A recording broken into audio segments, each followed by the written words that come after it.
In May 2023, the U.S. Surgeon General issued a formal advisory warning the public about the profound risks social media poses to youth mental health. The immediate societal reaction was swift and absolute. Schools, parents, and policymakers began aggressively pushing for digital detoxes and total screen time bans to shield adolescents from their devices.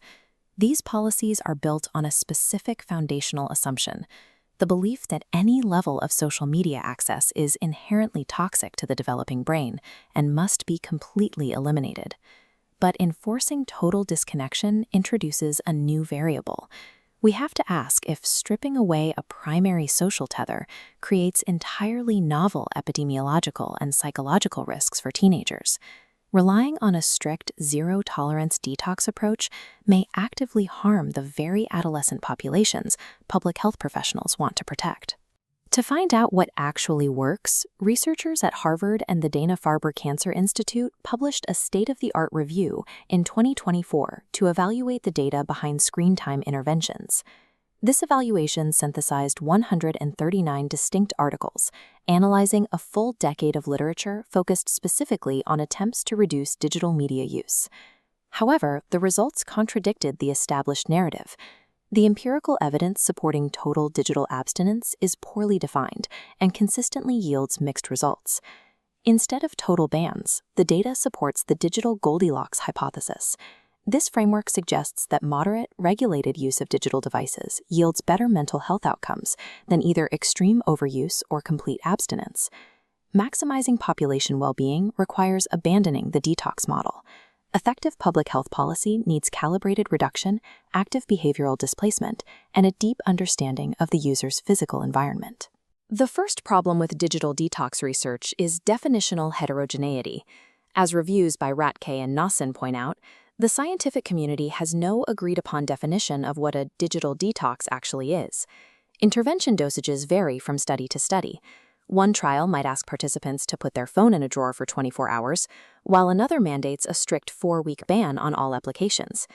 This diagram illustrates the subjective well-being outcomes measured. Researchers track divergent targets, from sleep quality to fear of missing out. Because of this scattershot approach, for nearly every positive effect documented, studies map a counterproductive negative effect. The literature also suffers from a severe methodological flaw. Most of these studies rely entirely on subjective, self-reported usage surveys from participants, rather than pulling objective data logs directly from the devices. Furthermore, these trials consistently fail to track compensatory behaviors. If a teenager turns off their smartphone, the study rarely checks if they immediately logged on to an unmonitored tablet or laptop instead. Without standardized definitions, objective device metrics, or controlled variables, public health policies attempting to enforce broad digital detoxes are currently flying blind. To find a cleaner signal in the data, we can look at a pivotal 2023 experimental study by Berlovskaya and colleagues, which directly tested total abstinence against partial reduction. The trial divided 619 participants into distinct cohorts. One group committed to a 7-day total smartphone abstinence, while another group reduced their usage by exactly 1 hour daily. In the short term, both interventions seemed successful. Compared to the control group, the abstinence and reduction cohorts both reported immediate improvements in their daily lifestyle behaviors. This 4-month graph plots well-being. The control group remains flat. The total abstinence cohort experiences a sharp drop, followed by a severe behavioral relapse. Conversely, the 1-hour reduction cohort shows a smooth, stable improvement. The 4-month mark revealed a highly counterintuitive metric. The reduction group actually sustained a larger overall decrease in daily screen time, dropping 45 minutes a day, compared to the abstinence group, who only maintained a 38-minute drop. Complete digital abstinence is clinically unnecessary. The extreme restriction reliably triggers psychological rebounds that make the behavior impossible to maintain. A 14-day intervention by Precht and colleagues shifted the focus from simple removal to the specific reallocation of recovered hours. Precht's trial split users into 3 specific arms: a group that only reduced smartphone use, a group that only increased physical activity, and a combined cohort that did both simultaneously. The data showed that combining a 60-minute smartphone reduction with a 30-minute increase in physical activity drastically outperformed the group that only increased their exercise. This illustrates the principle of active displacement.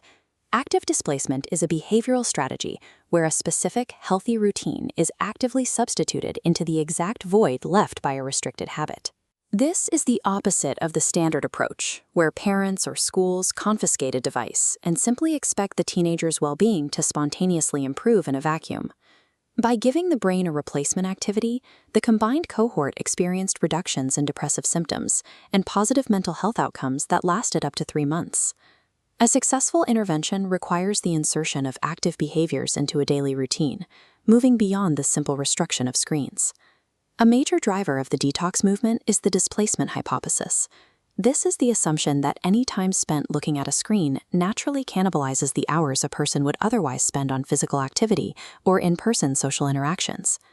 To test if that hypothesis holds up across different environments, researchers Hampton and Shin conducted a study analyzing data from over 3,200 adolescents.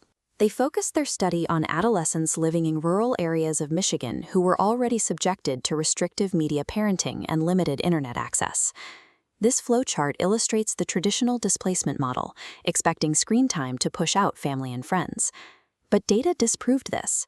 Heavy social media users actually spent more time engaging in sports and interacting with family and friends. The study uncovered an alarming reality. For rural adolescents, being subjected to forced digital disconnection had a significantly more detrimental effect on their self-esteem than heavy social media use. Geography is a critical moderating variable. A screen time limit that functions as a healthy boundary in a densely populated urban center acts as forced isolation in a geographically dispersed rural environment. Digital disconnection can be socially toxic, severing the exact social tethers that geographically isolated populations rely on for their psychological health. The data across these trials points to a clear conclusion. Public health policy can no longer rely on a one-size-fits-all, zero-tolerance approach to screen time. Instead, researchers are proposing a new standard to evaluate technology use: digital flourishing. This metric assesses how online interactions actively foster authentic self-expression and positive peer connection. This matrix visualizes digital flourishing. It balances screen time dosage on the x-axis against the level of contextual support on the y-axis. The optimal policy target sits right here in the upper middle quadrant, combining moderate usage reduction with highly active contextual support. This calibrated approach is especially vital for vulnerable demographics. LGBTQ youth, for instance, rely heavily on online environments to bypass local stigma and connect with positive representation. We also have to correct the systemic issue of data absenteeism. This is a blind spot where the vast majority of our current research only reflects Western, urban, industrialized populations, skewing how we design interventions. Future public health funding must move away from studying simplistic screen bans. We need investment in longitudinal, randomized field experiments that rigorously account for moderating variables like geography, gender, and socioeconomic status. To genuinely protect youth mental health, we have to abandon the blunt instrument of the digital detox and instead actively engineer behavioral balance.